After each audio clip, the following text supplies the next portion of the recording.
My name is Sophia Carter. I'm 36 years old, and for most of my adult life, I've been the person people describe with words like steady, reliable, or sometimes, if they're being honest, quiet. I live just outside Portland, Oregon, and I work as a financial compliance analyst. It's the kind of job that requires patience, attention to detail, and a tolerance for being invisible. Most of the work happens in spreadsheets and documents nobody else wants to read.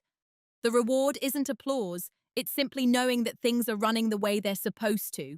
If you met me in person, you might not remember me after the conversation ends. I'm not the loudest voice in the room. I don't interrupt people to make a point. I've never been particularly interested in winning arguments. And for most of my life, that worked just fine. Because silence, when it's chosen, can be peaceful. But silence, when it's assigned to you, becomes something else entirely. Growing up, my family developed a very clear understanding of who everyone was supposed to be. My older brother Daniel was the confident one, the visible one, the one people described as natural leadership material. And me, I was the dependable one, the one who handled things, the one who quietly made sure the difficult responsibilities didn't fall apart. It wasn't something anyone officially declared, it just settled into place over time. And for years, I accepted it without question. Which is why what happened 2 years ago surprised almost everyone involved. It started with something simple, a public accusation. One sentence, spoken loudly enough that several people in the room turned to look at me. My brother stood there angry, certain, and very comfortable with the attention, and said something that changed the way our entire family saw me. He accused me of stealing money from our mother. Specifically, he claimed I had been taking funds meant for her care. Now, if you've ever been accused of something you know isn't true, you might understand how strange that moment can feel. Not dramatic, not explosive, just disorienting, because suddenly you realize something important.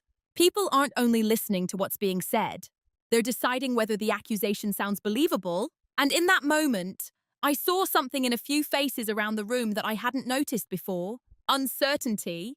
Not certain that I had done it, but uncertainty about whether I might have.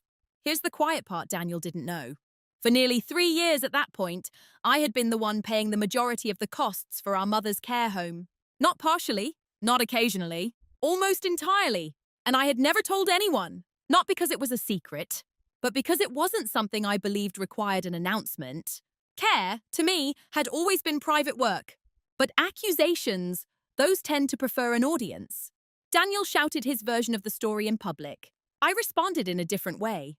Privately, calmly, with documents, receipts, bank records, and a timeline no one had ever bothered to ask about before. What followed wasn't a dramatic confrontation. There was no yelling, no revenge, no victory speech. Just a series of very quiet moments where people began to realize something they hadn't seen clearly before, who had actually been carrying the weight, and how easily silence can be mistaken for guilt until the truth is allowed to speak for itself. This isn't a story about humiliating someone who accused me. It's about something much quieter, about the roles families assign without realizing it, about the strange power of documentation, and about what happens when someone who has always been underestimated finally decides not to argue, only to reveal. So before we begin, I want to ask you something simple. Have you ever had a moment where someone misunderstood your silence and assumed it meant you had something to hide? Before my brother accused me of stealing from our mother, there was already a role I had been living inside for most of my life. It wasn't written down anywhere, no one ever officially assigned it, but in families, roles tend to form quietly through years of habits, expectations, and small decisions nobody questions anymore. In ours, mine was simple. I was the reliable one, not the impressive one, not the charismatic one, just the one people assumed would handle things. If something needed organizing, I organized it. If a bill needed paying, I paid it. If someone had to make a difficult phone call or fill out confusing paperwork, somehow that responsibility always drifted toward me. No one ever said thank you in a dramatic way, but they didn't question it either. They simply expected it. My older brother Daniel, on the other hand, had a very different reputation in the family. Daniel was what people call good with people. He spoke confidently. He told stories well. At family gatherings, he moved easily from conversation to conversation, making people laugh, shaking hands, patting shoulders like a politician who didn't realize he was campaigning. If someone met us for the first time, the impression would usually be formed within minutes. Daniel was the center of the room, and I was the person standing slightly to the side, making sure the room itself functioned. I didn't resent it. Not really. In fact, I told myself something I believed was reasonable at the time. Every system needs both types of people. Some people generate attention. Other people keep the structure standing. I had always been comfortable being the second kind.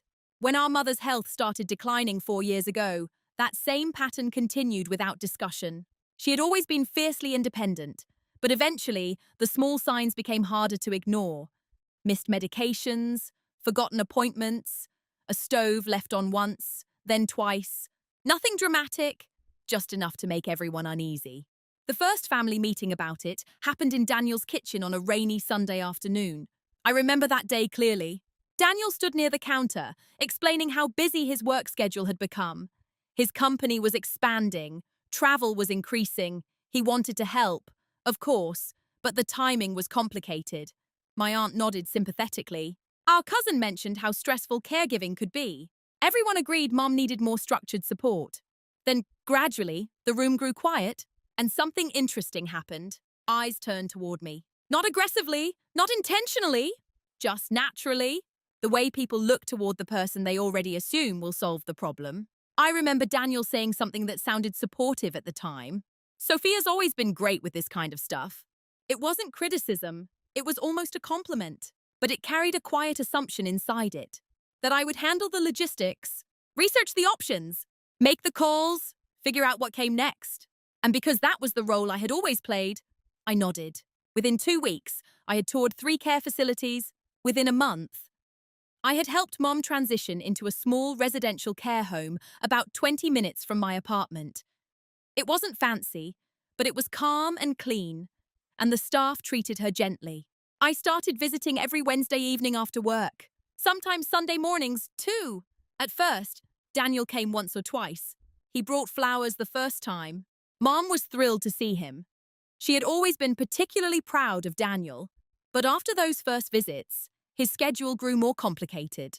Client meetings, conferences, travel. He still called occasionally, and when we spoke, he always asked the same question. How's Mom doing? I'd update him. Medication adjustments, new routines, small improvements. And that was usually the end of the conversation. What no one really asked about were the practical details. Monthly care costs, medication changes that affected billing, transportation fees, the kind of quiet numbers that accumulate behind the scenes. I handled those things the same way I handled everything else. Calmly, privately, without discussion.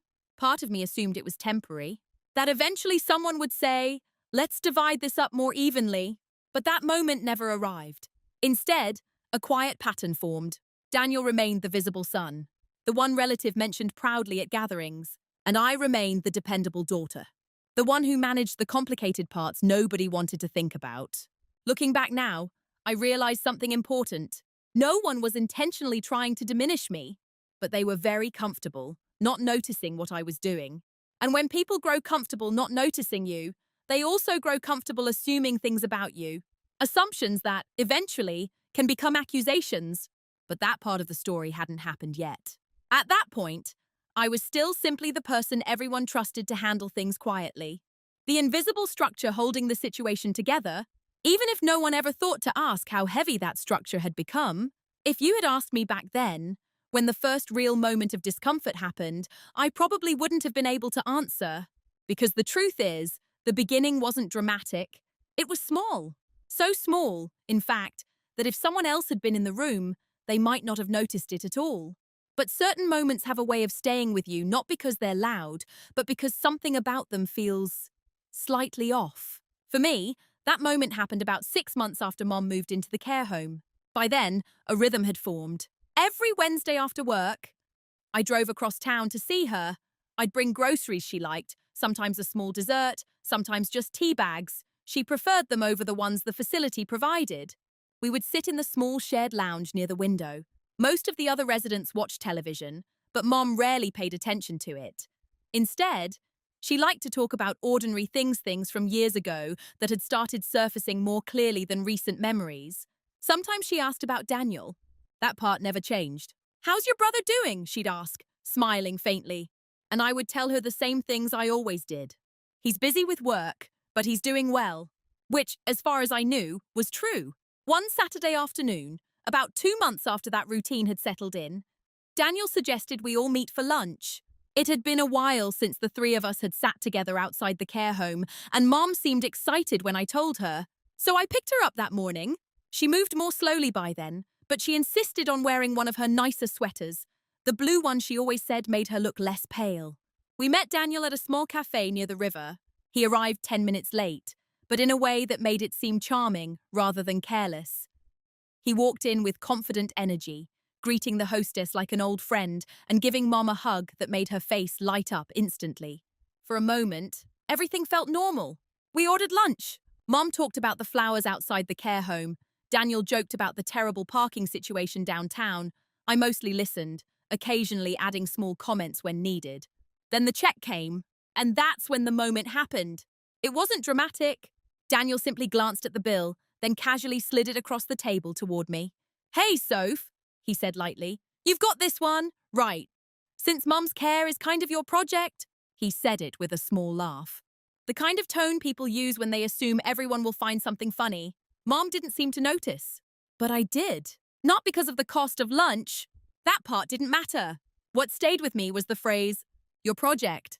As if caring for our mother had become some kind of personal hobby I had chosen for myself. I remember pausing for a second.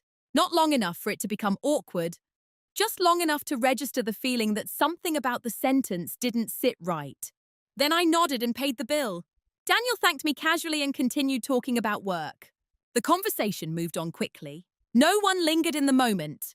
And if you had asked me later that evening whether anything unusual had happened that day, I probably would have said no. Because technically, nothing had, but the phrase stayed with me. Your project, not our responsibility, not something we're handling as a family, just something I happened to be doing. Over the following weeks, similar moments appeared. Never confrontational, just small assumptions. If Mom needed a new medication arranged, Daniel would say, Sophia's already on top of that. If relatives asked about care updates at family gatherings, he'd gesture toward me with a relaxed smile.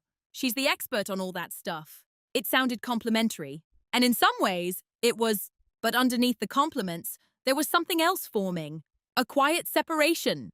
Daniel is the concerned son. I was the administrator, the person responsible for the practical details. At the time, I didn't push back, partly because correcting him would have felt strangely dramatic, and partly because I still believed something simple. If you do the right thing consistently, eventually people notice.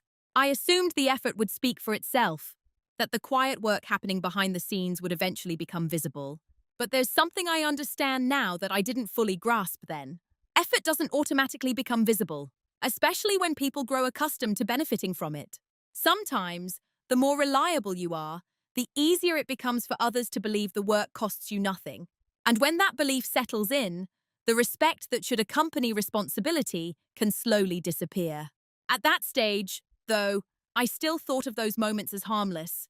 Small comments, minor misunderstandings. Nothing serious, just the kind of thing that happens in families. But looking back now, I can see that lunch at the cafe was the first small shift. The first tiny crack in the role everyone believed I was happy to play. A role that made it very easy, later on, for something much bigger to happen. After that lunch at the cafe, life didn't suddenly become tense or confrontational. In fact, if you looked at our family from the outside, everything probably seemed perfectly stable. Mom had a safe place to live. Daniel called occasionally. I visited regularly. There were no arguments, no dramatic disagreements, nothing that would make anyone think something was slowly shifting beneath the surface. That's the strange thing about certain kinds of disrespect. It rarely begins with cruelty. It begins with convenience. Once Daniel started referring to Mum's care as something I handled, the idea quietly settled into everyone's thinking. Not in an intentional way, just gradually. At first, it sounded like appreciation. Whenever relatives asked how Mom was doing, Daniel would say things like, Sophia's amazing with all that stuff. Or, she's basically managing everything. People would nod approvingly. Sometimes they even complimented me directly. You've always been the responsible one, my aunt once said during a family dinner. I smiled and thanked her. But I also noticed something about those compliments. They didn't lead to any changes. No one said, let's divide the visits. No one said, maybe we should share the expenses. The compliments simply confirmed the arrangement. Sophia handles it. And slowly, a pattern formed. If Mom needed something new shoes, a dental appointment, an adjustment to her medication schedule, I took care of it. When the care home called about billing updates, they called me. When insurance paperwork needed renewing, it came to my address. Daniel still cared about Mom. I never doubted that. But his involvement became increasingly conversational. He asked how things were going. He expressed concern. He told people he was grateful I was handling everything. But the structure remained the same. And strangely enough, I helped maintain it. Because every time a new responsibility appeared, I simply picked it up. Not because anyone forced me to, but because letting it fall would have affected Mom. And she was the only person in that situation who had done nothing to deserve instability. So I stayed quiet. I told myself a series of reasonable things. Daniel had a demanding job. He lived farther away. He probably assumed I was more comfortable managing logistical details anyway. Each explanation sounded fair on its own. And when you repeat reasonable explanations long enough, they become a kind of emotional cushion. They soften the sharp edges of reality, until one day, something happens that pushes straight through them. For me, that moment came during a phone call with Daniel about a year after Mom moved into the care home. I had called him because the facility was adjusting its monthly rates. Healthcare staffing costs had increased, and the administrator wanted families to review the updated financial agreement. I explained the situation calmly. I told him the new monthly cost. There was a pause on the line. Then Daniel let out a quiet whistle.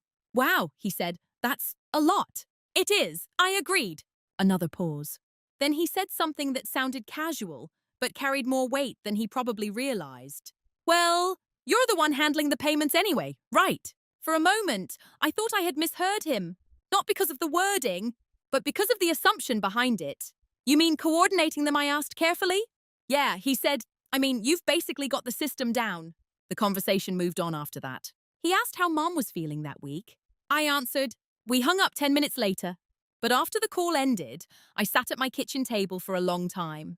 Because Daniel didn't know something important. Up to that point, I had already been covering more than half of the monthly cost myself. At first, it had been temporary. Mom's savings were transitioning between accounts. Insurance reimbursements took time, so I filled the gaps when needed. I never made an announcement about it. I assumed we would eventually review everything together, but somehow that conversation never happened. And now Daniel seemed to believe something else entirely. Not that I was helping manage Mom's finances, but that the financial responsibility had always been mine. I remember staring at the payment confirmation emails in my inbox that night, month after month of them. Quiet transfers, quiet solutions, no announcements, no recognition. And for the first time, a small, uncomfortable thought entered my mind. Maybe the reason no one noticed what I was doing was because I had made it too easy not to notice. Still, I didn't confront Daniel. I didn't correct the misunderstanding. Because at that stage, I still believed something important. That families eventually correct themselves. Once people realize the full picture, they naturally rebalance the responsibility. But what I didn't understand yet was this. Once a role becomes normal in people's minds, they rarely question it. They simply continue living inside it. Even if the reality behind that role has quietly changed.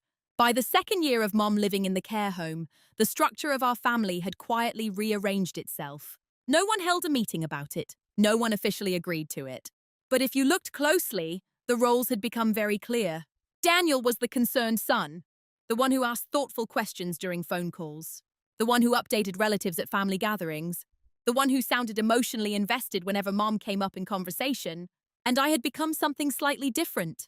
Not the daughter caring for our mother, but the system that kept her care running.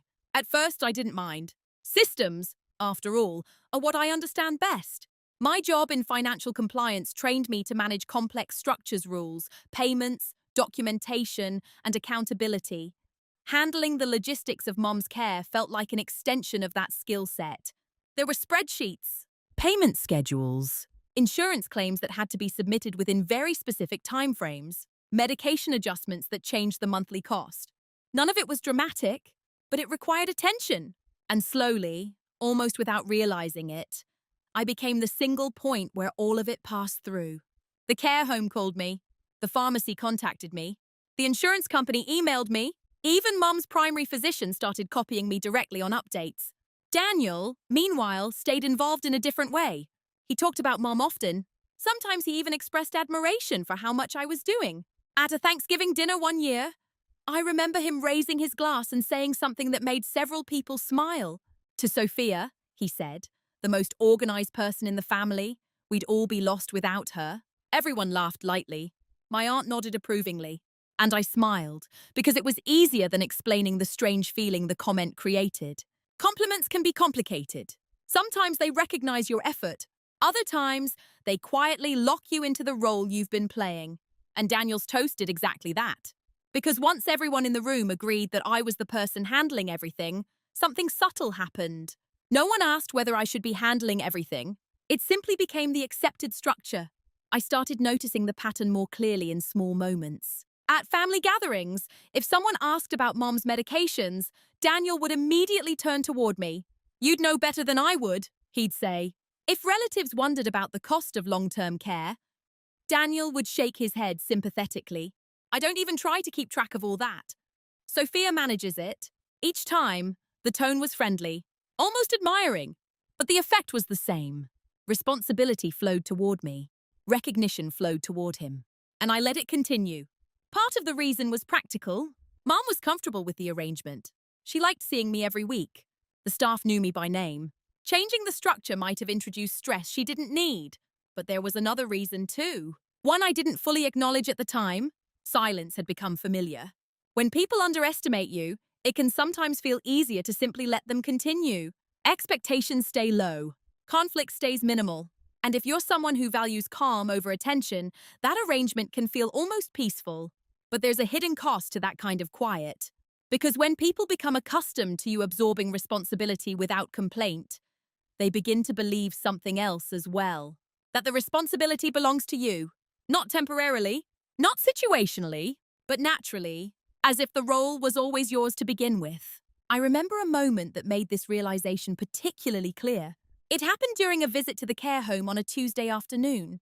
Mum was having one of her better days. She was alert, smiling, telling a story about a trip our family had taken years ago. Daniel had come that day too.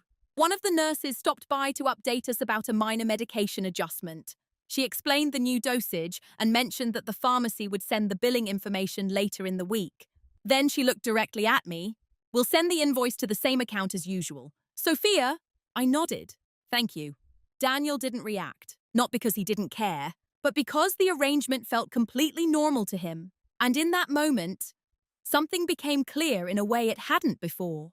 The role I had stepped into temporarily had quietly become permanent in everyone else's mind.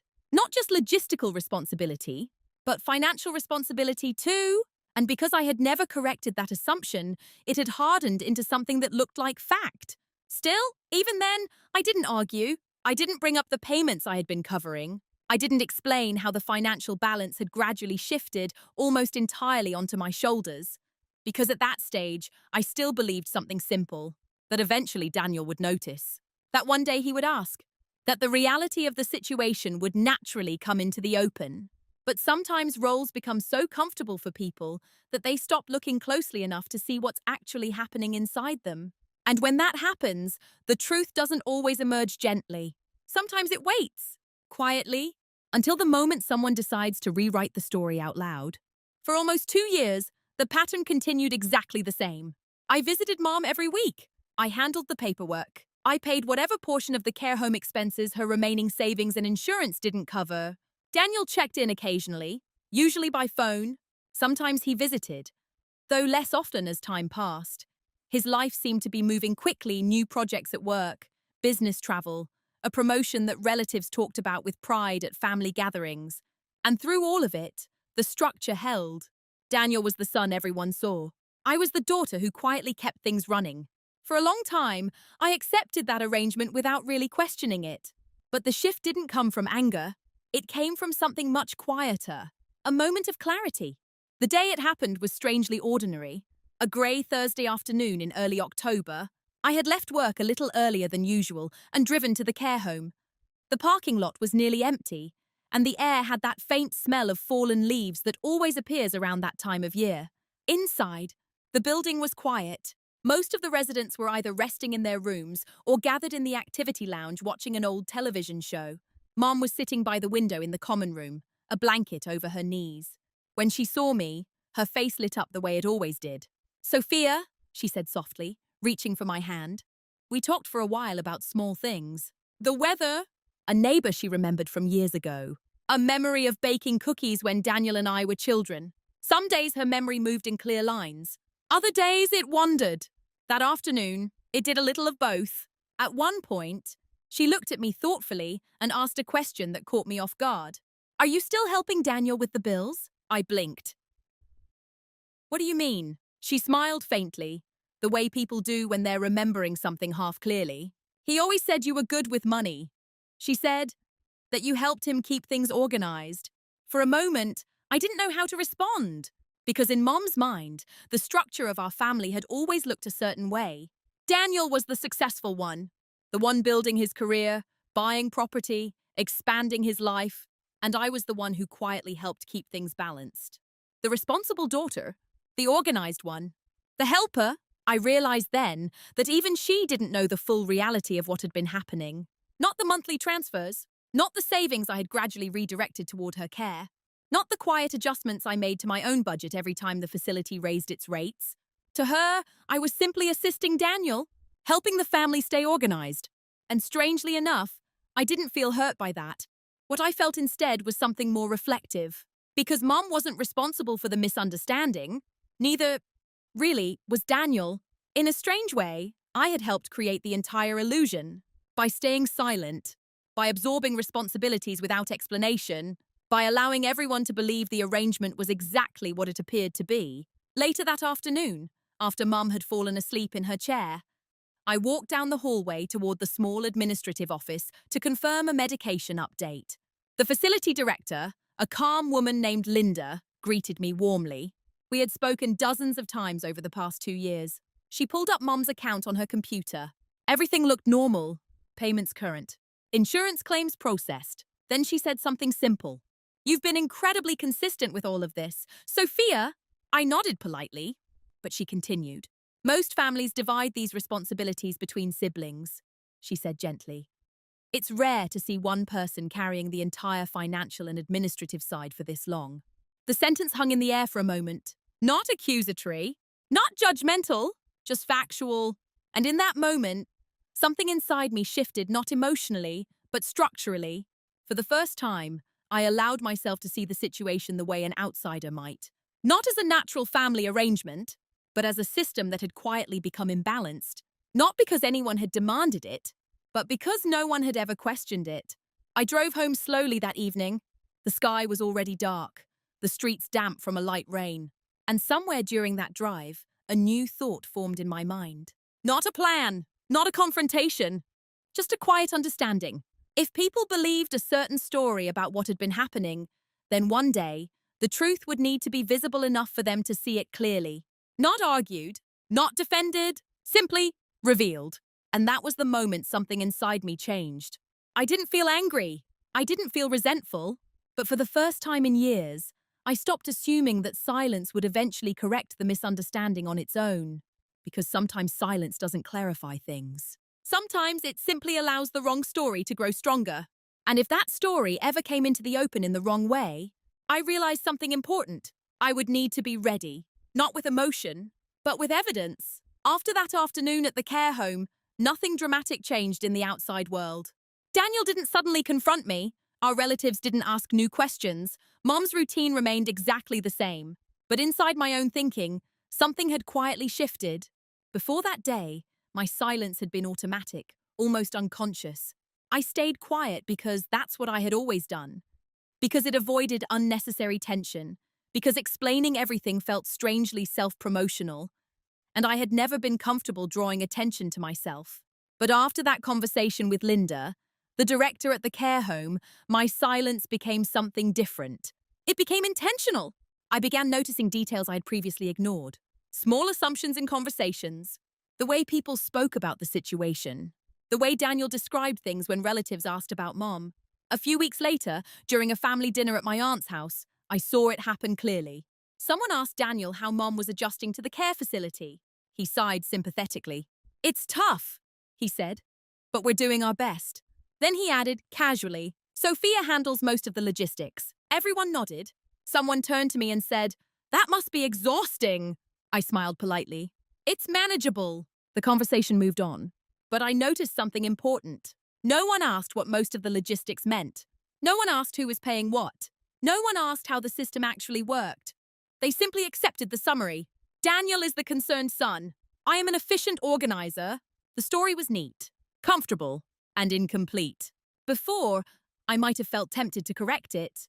But now, I didn't. Because correcting people in the middle of casual conversations rarely creates clarity. It creates awkwardness, defensiveness, sometimes even disbelief. Instead, I started doing something I was already naturally good at. I observed at work. My job often involves identifying patterns in financial behavior, things that don't look unusual at first glance, but reveal something meaningful when viewed over time. I realized the same principle applied here. So I began treating the situation the way I would treat any complex system. I paid attention, not just to what people said, but to what they assumed. For example, I noticed that when Daniel spoke about Mum's care, he often used collective language. We decided, we arranged, we're managing it. But when anything specific came up, insurance forms, pharmacy coordination, billing questions, his tone shifted slightly. That's Sophia's area. It wasn't malicious. It was simply convenient. And convenience, over time, can quietly reshape reality. Meanwhile, the financial side of Mom's care continued exactly as before. Each month, the invoice from the care home arrived. Each month, I reviewed the breakdown. Her remaining savings covered part of the cost. Insurance covered another portion. And the remainder, often the largest part, came from my own account. At first, those payments had felt temporary. Now they had become routine. And strangely enough, I didn't feel resentful about the money itself. What interested me more was the story surrounding it. Because if someone had asked Daniel directly how Mom's care was being funded, I realized something unsettling. He might not actually know. Not the full picture. Not because I had hidden it, but because he had never asked. And I had never explained. That realization didn't make me angry. But it did make me careful. Because misunderstandings have a strange property. Left alone long enough, they can solidify into beliefs. And beliefs, once spoken aloud with confidence, can be surprisingly difficult to correct, especially in public. That's when I made a quiet decision, not to confront Daniel, not to expose anything, but simply to ensure that if the truth ever needed to be seen, it would be clear, indisputable, organized, the way evidence should be. So I started doing something slightly different. Not changing the payments, not changing my visits, but changing how I documented them. Every invoice, every transfer, every adjustment in the care plan, I created a digital folder and a physical one. Receipts, bank statements, care home contracts, insurance summaries, everything arranged by date. The process wasn't emotional. It felt almost like work.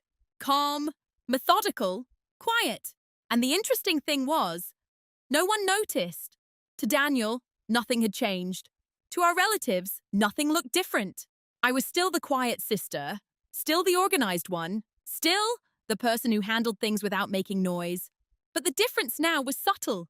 Before, my silence had protected the system. Now, my silence was simply watching it. Because the more I paid attention, the more I began to sense something approaching. Not a conflict exactly, more like a moment where the comfortable story everyone believed might eventually collide with the actual facts. And if that moment ever arrived, I wanted the truth to be ready. Not loud, not defensive, just present, waiting quietly for someone to finally look at it. One of the advantages of being underestimated is that people stop paying attention to what you're actually doing. They assume they already understand you. They assume your role is simple, predictable, limited. For most of my life, people had placed me in a very specific category. Sophia was organized. Sophia handled paperwork. Sophia solved logistical problems.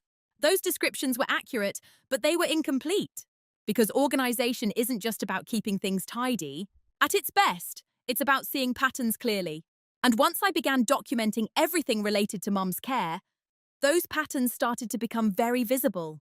Not just financially, but behaviorally. Every month, the care home sent an itemized statement: room cost, medication management, physical therapy sessions, occasional medical transport. I saved every single invoice. I matched each one with the bank transfer that covered the balance. I also kept track of Mum's remaining savings account, which slowly decreased over time as expected. Insurance reimbursements arrived irregularly, sometimes weeks after claims were submitted. All of it went into the same folder. Clean, chronological, simple. If anyone ever needed to see the full picture, they would be able to understand it within minutes. But documentation wasn't the only thing I started paying attention to. I also began noticing something about Daniel, not in an accusatory way, just objectively. When he spoke about Mom to relatives or friends, his language had gradually become more confident, more authoritative. At a Christmas gathering one year, I overheard him explaining the situation to a cousin who had recently moved back to town. "Yeah, we moved Mom into a really good care facility," he said. "They're expensive, but you do what you have to do for family." The cousin nodded sympathetically. "That must be a lot to manage." Daniel shrugged modestly. "It's complicated, but we're handling it." I was standing only a few feet away when he said this. He wasn't lying, exactly, but the sentence created a picture that was incomplete.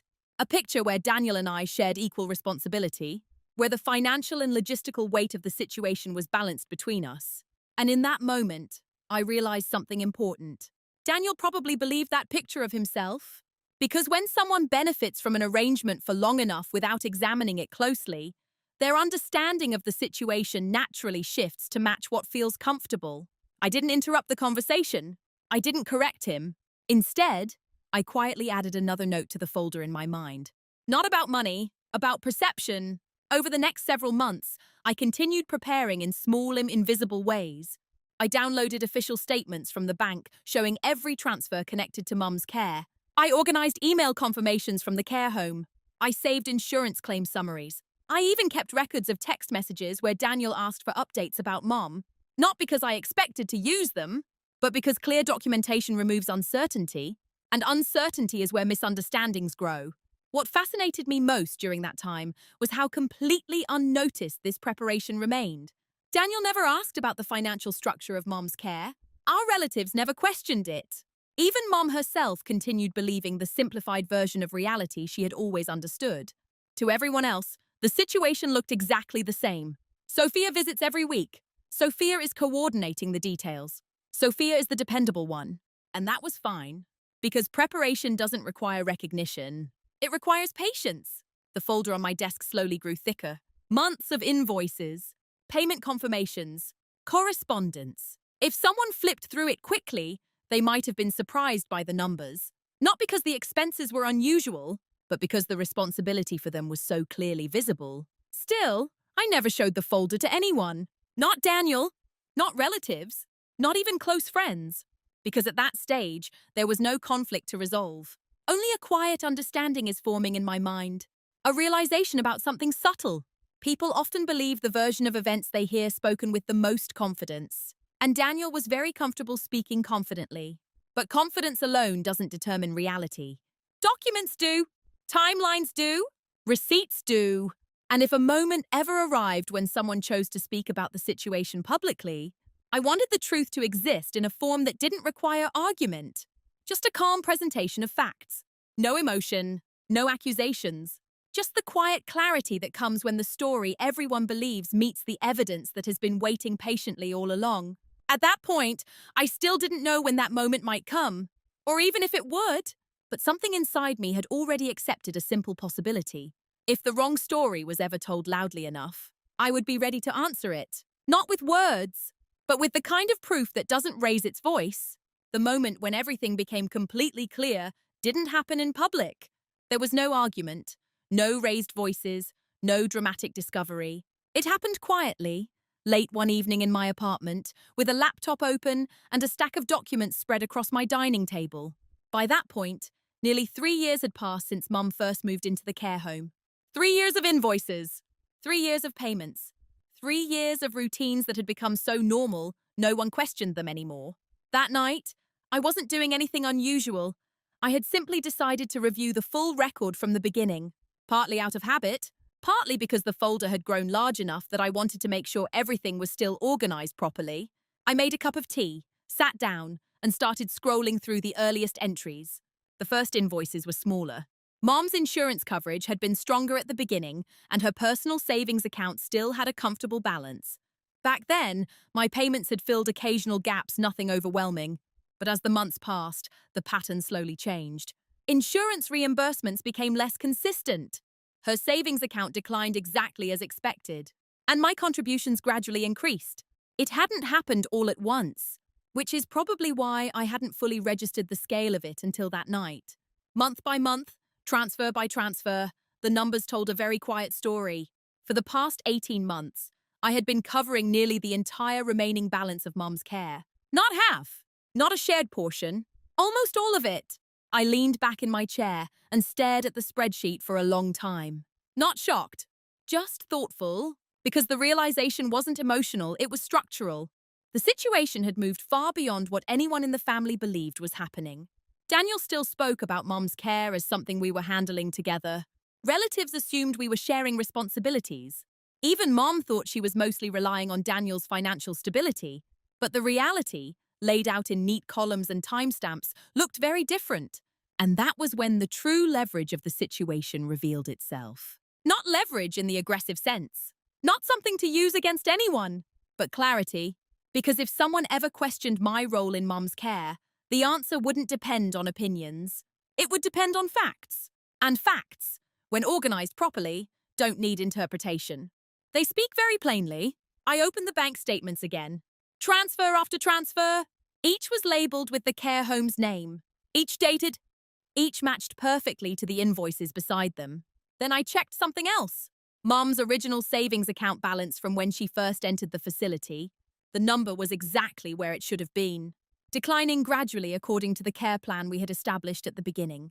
No irregular withdrawals, no unexplained transfers, nothing that could even remotely resemble misuse. Which meant something important. If anyone ever accused me of mishandling Mum's money, the documentation would not only show the accusation was false, it would show the opposite.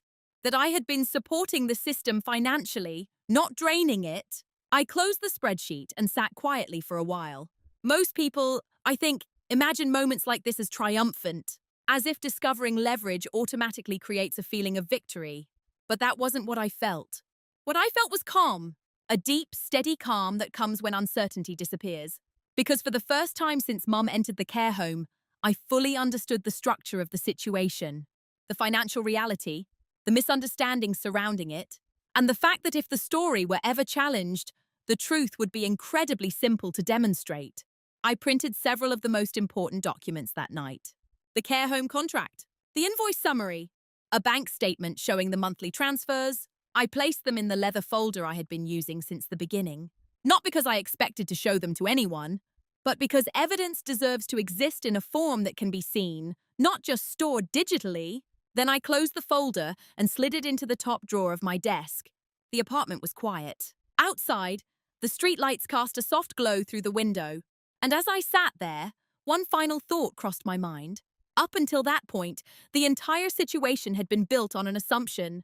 That silence meant simplicity. That because I wasn't explaining things, there wasn't much to explain.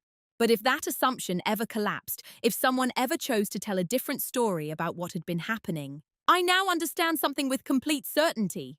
The truth didn't need defending. It was already written down. All it required was the right moment to be opened. After that evening, reviewing the records, life continued exactly as before. Mom still smiled when I walked into the care home each week. Daniel still called occasionally to ask how she was doing. Relatives still spoke about the situation as if it were a shared family effort. And I didn't correct any of them. But now I carried something I hadn't had before. Not anger, not resentment, just clarity. Once you understand a situation completely, your relationship to it changes. Before, I had been reacting. Now I was choosing. And that distinction matters more than people realize. Over the following months, the thought that returned to my mind most often wasn't about Daniel's assumptions. It was about the future. Mom's health was stable, but slowly declining in the way these situations often do. The care home had already mentioned that if her medical needs increased, the monthly cost could rise again. which meant one simple fact. Eventually, the financial responsibility I had quietly absorbed might grow even larger. And that raised an important question. What was the right way to handle that reality? Not emotionally. Practically, I saw three possible paths. The first option was the easiest in the short term. Continue exactly as before. Stay quiet. Pay whatever needed to be paid. Let the existing story continue. No tension, no confrontation. But when I examined that option honestly, I realized something. It depended on an assumption that had already proven unreliable, that people would eventually notice the imbalance on their own. 3 years had passed. No one had noticed. The second option was more direct. Call Daniel. Explain everything. Lay out the financial records and ask him to begin sharing the responsibility. That approach would have been reasonable, but it also carried a risk I understood very well from my work. When people discover a misunderstanding suddenly, especially one involving money, their first reaction is rarely calm analysis. It's defensiveness. They try to reinterpret the past. They look for ways to protect the version of events they believed before. In other words, the conversation might quickly become emotional instead of factual, and emotional conversations rarely lead to clear conclusions. The third option was the quietest one, and the most decisive. Instead of confronting anyone, I could simply make sure the structure of the situation was properly documented and protected going forward, not as a secret, not as leverage, but as preparation for a moment that might never come, or a moment that might arrive suddenly, because the more I thought about it, the more I realized something subtle about misunderstandings. They tend to remain harmless until someone repeats them publicly. And if that ever happened, if someone confidently described a version of events that wasn't true, the correction would need to be extremely clear. Not argumentative, not emotional, just undeniable. So one Saturday morning, I sat down with my laptop and started doing something simple. I created a timeline. Not complicated, just a clean record. The date Mom entered the care home, each billing adjustment, each insurance reimbursement, each personal payment I had made. Every entry matched the supporting documents already in my folder. When I finished, the timeline covered 3 full years. Reading it from top to bottom took less than 5 minutes. And anyone who saw it would immediately understand something important. Not through interpretation, through plain sequence. I printed the timeline and placed it at the front of the leather folder. Then I closed it again and slid it back into the desk drawer. No announcements, no phone calls, just preparation. And once that was done, something unexpected happened. I stopped thinking about the situation almost entirely, because the decision had already been made. If the misunderstanding remained quiet, there was no reason to disturb it. But if it ever stepped into the open, the truth would already be waiting. Not in my memory, not in my explanation, but in documents that spoke with calm precision. And strangely enough, that knowledge made everything feel lighter, because sometimes the most powerful decision isn't to act immediately. It's simply to make sure that when the moment arrives, you won't need to argue at all. You'll only need to open a folder. After I made that decision, nothing about my behavior appeared different to anyone around me. That was intentional. If there's one thing I've learned from working with financial systems, it's that stability often depends on consistency. Sudden changes draw attention. Gradual structure keeps things calm. So I continued exactly as before. I visited Mom every Wednesday evening. I answered calls from the care home. I paid the invoices when they arrived. From the outside, my role hadn't changed at all. But quietly, behind that routine, I began making small adjustments that no one noticed. Not confrontational ones, structural ones. The first thing I did was formalize something that had previously existed only as a habit. For years, the care home had simply sent the invoices to my email address because I was the person who responded most quickly. There was nothing official about it, no formal designation. So one afternoon during a routine visit, I stopped by the administrative office and spoke with Linda, the director. I'd like to update Mom's billing file. I told her, just to make sure everything is documented properly. She nodded immediately. Facilities like that are used to help families gradually organize financial responsibility more clearly over time. We filled out a short form together. Primary billing contact Sophia Carter. Authorized financial liaison. Emergency contact information. Nothing unusual, just a more formal version of the structure that had already been functioning informally for years. The change didn't affect Daniel in any way. It didn't remove him from anything. It simply clarified who handled the financial side of Mom's care. which, in reality, had always been me. The second adjustment I made was even quieter. I opened a separate bank sub-account specifically for Mom's care expenses. Not to move money around secretly, just to keep everything cleaner. From that point forward, every payment to the care home came from that account. And every transfer I made into it was labeled clearly, care home monthly balance, simple, transparent, easy to trace. If anyone ever reviewed the records, the structure would be obvious within seconds. The third thing I did wasn't financial at all. It was legal, not dramatic legal action, nothing like that. Just a conversation. One evening after work, I scheduled a consultation with a local elder care attorney. I explained the situation calmly. My mother's condition, her remaining assets, the way the care payments had been structured. The attorney listened carefully and asked a few practical questions. Then he gave advice that was surprisingly straightforward. Keep excellent records, he said. You're already doing that. Then he added something else. If family misunderstandings ever arise around finances, documentation resolves them quickly. Without documentation, things become emotional. That word stuck with me. Emotional, because emotions, once introduced into financial disputes, have a way of reshaping memories. People remember conversations differently. They reinterpret decisions. They fill in gaps with assumptions. Documentation, on the other hand, doesn't change. Dates remain dates. Numbers remain numbers. When I left his office that evening, I felt the same calm certainty I had felt the night I finished organizing the folder. Nothing dramatic had happened, but the structure around the truth had become even clearer. And still, no one noticed. Daniel continued exactly as before. Every few weeks, he would call and ask how Mom was doing. Sometimes he would say things like, "Let me know if anything changes," or "Tell me if there's anything I should take care of." I always answered politely, "Everything's stable right now," which was true, because stability, when you maintain it carefully, often looks effortless from the outside. Meanwhile, the folder in my desk drawer remained exactly where it had always been. Invoices, bank statements, the timeline. Quiet evidence of 3 years of responsibility. I didn't add dramatic notes to it. I didn't rehearse any explanations, because preparation doesn't require anticipation of conflict. It simply creates clarity in case clarity is needed. Months passed. Mom's condition remained steady. Family gatherings came and went. Daniel continued speaking confidently about the situation whenever relatives asked, and I continued doing exactly what I had always done. The only difference now was invisible. Before, I had been carrying the responsibility alone. Now, I was also carrying the record of it, and records have a way of becoming important at the exact moment no one expects. For a long time, the structure I had quietly built remained invisible. Life moved forward in its usual rhythm. Mom's health fluctuated gently from week to week. Some days she was alert and talkative. Other days, she was tired and preferred to sit quietly near the window with a blanket around her shoulders. Daniel continued his routine. 2 occasional phone calls, a visit every couple of months. Updates were shared with relatives whenever the topic of Mum came up. From the outside, nothing seemed unusual, but systems have a way of revealing their pressure points slowly, and the first signs that something was shifting didn't come from me. They came from Daniel. It started with a phone call on a Tuesday evening. I had just finished dinner when my phone rang. "Sophie," Daniel said when I answered, his voice slightly distracted.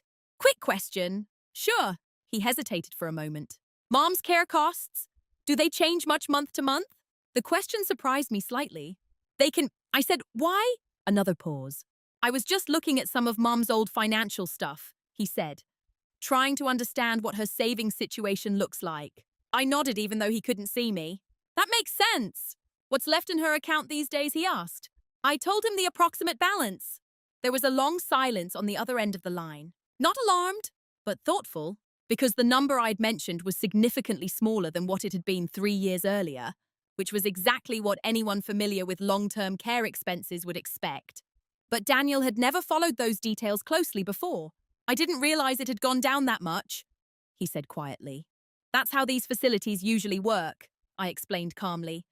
"The monthly costs gradually reduce savings over time." Another pause. Then he asked something else. "So the rest is coming from insurance?" "Partially," I said. I didn't elaborate. Not because I was hiding anything, but because Daniel hadn't asked the full question yet, and if he wanted to understand the structure, he would need to ask it clearly. Instead, He said something else. Right. Yeah, that makes sense. The conversation ended a few minutes later, but I noticed something subtle in his tone before we hung up. For the first time in years, Daniel sounded like he was thinking through the numbers, not just the situation. The numbers? Over the next few weeks, I noticed other small signs of that shift. During a family dinner at our aunt's house, Daniel asked more specific questions about Mum's care home. How often do they adjust the rates? Does insurance cap out at some point? What happens if her medical needs increase? The questions weren't confrontational, just analytical. For years, those details had existed outside his field of attention. Now they had entered it. And once someone begins looking closely at a system they previously ignored, they often start noticing things they didn't expect. Still, I didn't rush to explain anything. I simply answered his questions directly when he asked them. Nothing more, because explanations offered too early can sometimes sound defensive. Facts offered calmly when requested are much easier to absorb. Another month passed. Then one Saturday afternoon, Daniel and I happened to visit Mom at the same time. She was resting in her room after lunch, so we stepped into the small hallway lounge while she slept. Daniel leaned against the window, looking out at the parking lot. After a moment, he said something casually. These places are expensive. They are, I agreed. He nodded slowly. You've been handling most of the logistics for a while now. Yes. Another pause. Then he said something that sounded almost like a realization forming out loud. I guess I never really looked at the full financial breakdown. I didn't respond immediately. Not because I was uncomfortable, but because that sentence felt like the edge of a much larger understanding. Eventually, I said something simple. It can be complicated. Daniel nodded again. And for the first time in years, I saw something in his expression that hadn't been there before. Not suspicion, not an accusation, just uncertainty. The kind that appears when someone realizes there might be parts of a situation they haven't fully understood. At that point, the truth was still sitting quietly in my desk drawer. The folder, the timeline, 3 years of documented reality, but something important had begun to happen. The comfortable story everyone had believed was starting to feel slightly incomplete. Not wrong yet, just unfinished. And when people begin sensing that the story they've been telling themselves might be missing pieces, they often start searching for those pieces. Sometimes calmly, sometimes defensively, and sometimes, if the misunderstanding has grown large enough, they begin asking questions in places where the answers will be heard by more than just one person. The moment everything finally surfaced didn't happen at the care home. It didn't happen in a quiet conversation between Daniel and me. It happened somewhere much less controlled. A family gathering. The kind where several conversations overlap. People move between rooms, and someone inevitably brings up a topic they only partially understand. It was a Sunday afternoon at my aunt's house. Nothing special about the occasion, just one of those casual lunches that happen every few months. There were maybe 12 people there. Cousins, an uncle, and a few family friends who had known us since childhood. Mom couldn't attend anymore, of course, so conversations about her tended to circle the table at some point during these gatherings. That afternoon was no different. About halfway through lunch, one of my cousins asked Daniel how Mom was doing. He leaned back slightly in his chair and sighed in the sympathetic way people do when discussing aging parents. She's stable, he said. The care facility's been good for her. A few people nodded. Then someone else asked the question that changed the direction of the conversation. Those places are expensive, aren't they? Daniel laughed lightly. You have no idea. The table chuckled. Then he said something that sounded almost like a joke. Sometimes I feel like Mom's entire savings account is disappearing into that place. There was another round of sympathetic laughter, but one of my aunts tilted her head thoughtfully. Who's managing all that now, she asked. Daniel gestured casually in my direction. Sophia's been taking care of the financial side. Several people turned toward me. Someone said, that's a lot to handle. I smiled politely. It's manageable. The conversation could have ended there. In fact, it probably would have. But Daniel continued talking. And sometimes when people speak confidently about something they haven't fully examined, they unknowingly create the conditions for their own confusion. Yeah, he said with a half shrug. I've mostly stayed out of the money side of it. I figured it was easier to just let Sophia manage Mom's accounts. The sentence was casual, offhand, but the effect it had on the room was immediate. A few people looked between us. Not alarmed, just curious, because the phrasing suggested something specific. That I had control over Mom's finances. Daniel had intentionally stepped back from that responsibility, and that the situation had been structured that way for a long time. I felt a strange stillness settle over me. Not panic, not embarrassment, just the quiet realization that the moment I had prepared for might finally be arriving. Before I could say anything, one of our cousins asked another question. Wait, so Sophia manages Mom's money completely? Daniel shrugged again. Well, yeah. I mean, she's the organized one. He smiled as he said it, clearly believing he was offering praise. But the implication of the sentence landed differently than he intended. Because when you combine two ideas, Sophia manages Mom's money. Mom's savings are disappearing. People begin connecting those ideas on their own. No one at the table accused me of anything, not directly, but I noticed the subtle shift in the room, a kind of quiet uncertainty. The same expression I had seen once before when Daniel made his public accusation months later. The moment when people don't know what to believe, but they begin wondering. Daniel noticed the change too. His smile faded slightly. Obviously, everything's legitimate, he added quickly. I just mean she handles the paperwork. But by then, the conversation had already moved into uncomfortable territory. My aunt spoke gently. Well, that's a lot of responsibility for one person. Another relative nodded. Yeah, finances like that can get complicated. Daniel looked at me then, as if expecting me to clarify things, and for a brief moment, I considered doing exactly that. I could have explained the payment structure. I could have described how the care home invoices worked. I could have corrected the misunderstanding immediately. But I didn't, not because I was afraid, because I understood something about moments like this. Once uncertainty has entered the room, explanations spoken casually across a dinner table rarely resolve it. They just create more questions. Instead, I simply said something calm.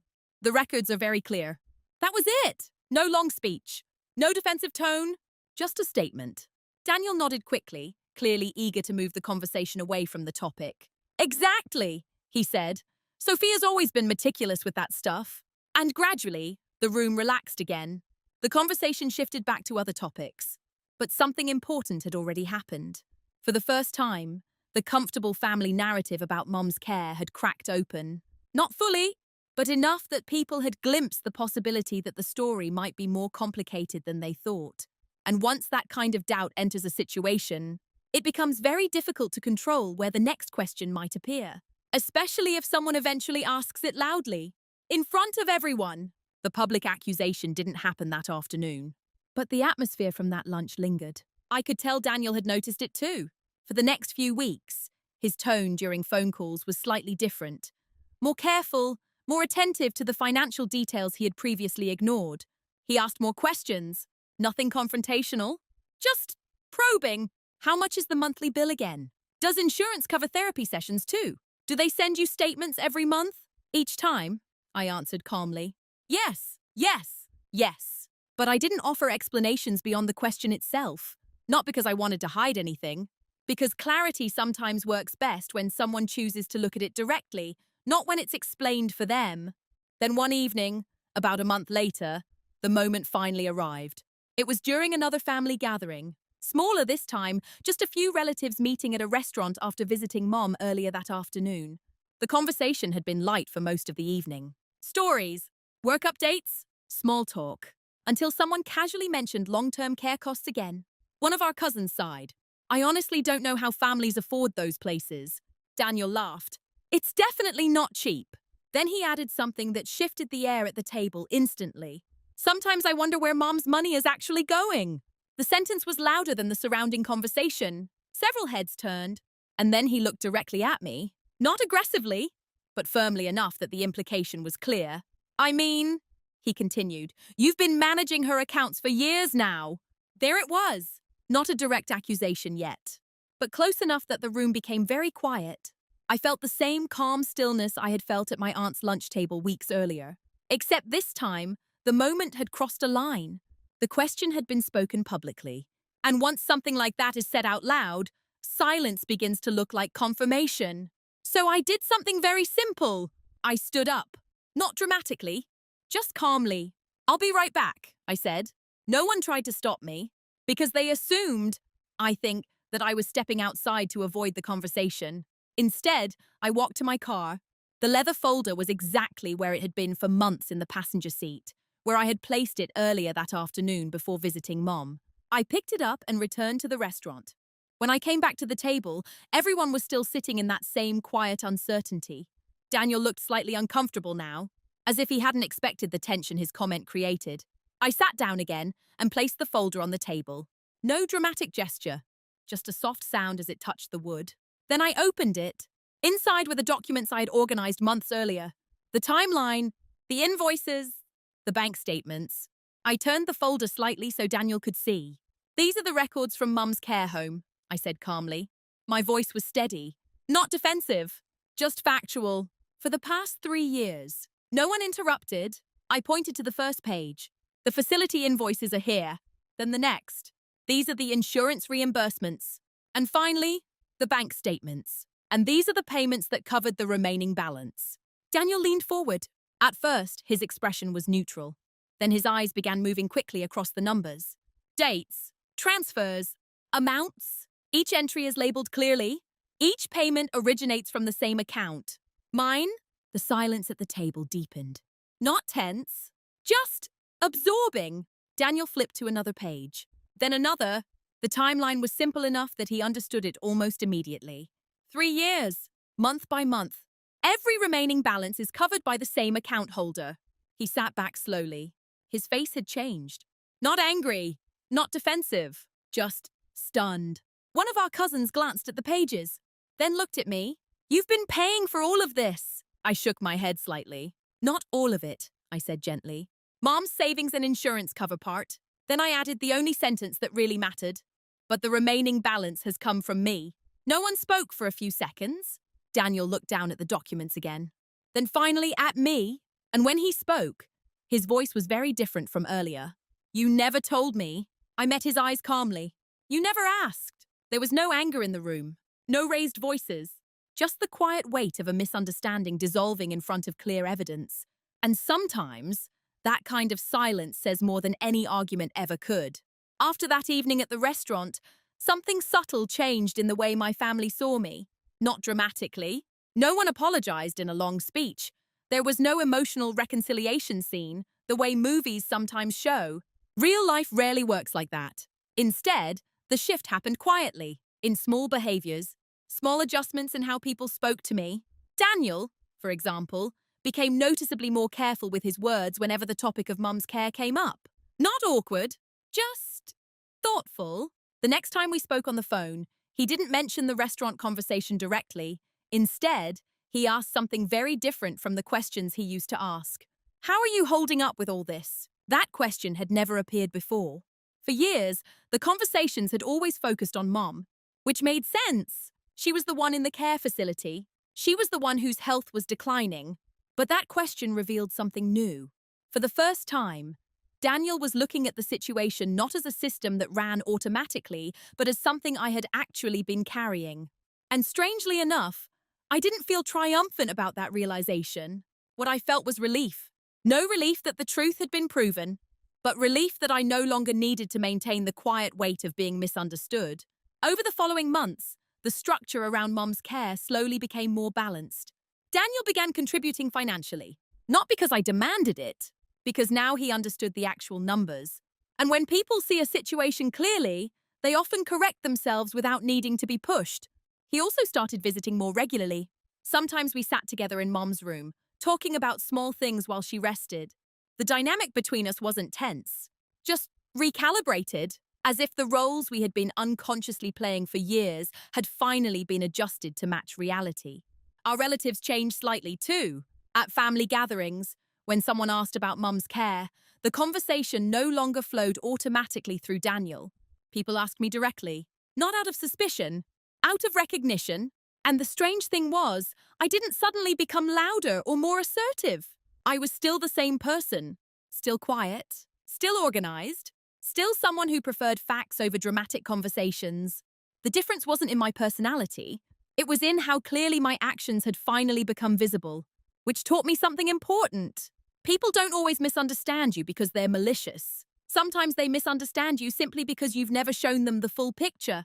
Silence can create peace, but it can also create illusions. For a long time, I had believed that doing the right thing quietly would eventually speak for itself. And in a way, it did, but not until the moment the truth needed to be seen clearly. These days, when I visit Mom at the care home, the routine feels familiar again. I still bring her tea. We still sit by the window when she's awake. Sometimes she asks about Daniel. Sometimes she talks about memories that feel like they belong to another lifetime. And I still keep the leather folder in my desk at home. Not because I expect to use it again, but because it reminds me of something. For years, people thought my silence meant I had nothing to say. Now I understand something different. Silence isn't weakness. It's simply space. And when the moment is right, the truth can step into that space very calmly. Without shouting, without revenge, just clarity. When people hear stories about family conflict, they often expect a dramatic ending. Someone apologizes in tears, someone storms out of a room, someone wins. But the truth is, most real-life resolutions are much quieter than that. Nothing about what happened between Daniel and me ended with a dramatic moment of victory. There was no final argument, no speech about who was right or wrong. Just a shift, a slow recalibration that happened once the facts were impossible to ignore. Looking back now, the most important part of the story isn't the accusation itself. It's the misunderstanding that existed long before it. For years, our family had believed a version of reality that felt comfortable. Daniel was the visible son. I was the dependable daughter. He spoke confidently. I handled things quietly. And because that pattern felt familiar to everyone, no one ever stopped to examine it closely. Not even me. In fact, the truth is that I helped maintain the misunderstanding. Every time I solved a problem without mentioning it, every time I paid a bill without explaining it, every time I allowed people to assume the responsibilities were evenly shared, I made it easier for the wrong story to exist. Not because anyone was intentionally dishonest, but because silence leaves space for assumptions. The lesson I learned from all of this wasn't about proving someone wrong. It was about something simpler. If you carry responsibility quietly for long enough, people may start believing the responsibility doesn't weigh anything at all. And if that happens, the truth eventually has to appear in a form that people can actually see. Not through arguments, not through anger, just through clarity. That's why when Daniel raised his voice in public that night, I didn't respond with emotion. I responded with records, receipts, dates. 3 years of quiet work that had already written the answer long before the question was asked. And in the end, that answer didn't need a dramatic delivery. It only needed to be opened. So if there's one thought I'd leave you with, it's this. Sometimes the strongest response isn't defending yourself in the moment. It's living your life in a way where the truth has already been documented, long before anyone questions it. Now I'm curious about something. Have you ever had a moment where someone misunderstood your quiet work and only realized the truth after the facts finally came to light?